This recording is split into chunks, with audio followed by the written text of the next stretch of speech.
In South Africa, Yiddish was for the older generation. It was for my grandparents' generation, the immigrant generation. It was the language of the immigrants.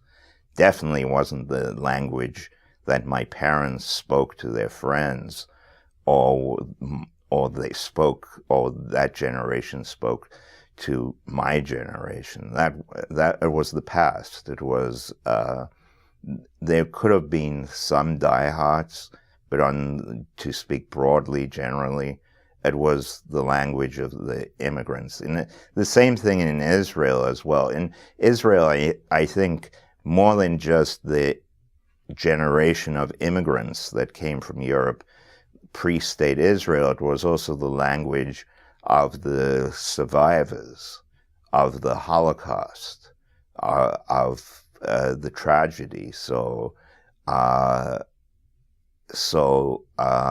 And I think I was speaking to one person in Chicago, and I used the Hebrew word Shoah and the English word Holocaust, and that person pointed out to me in Yiddish, you don't say Shoah or Holocaust, you say Khurbn.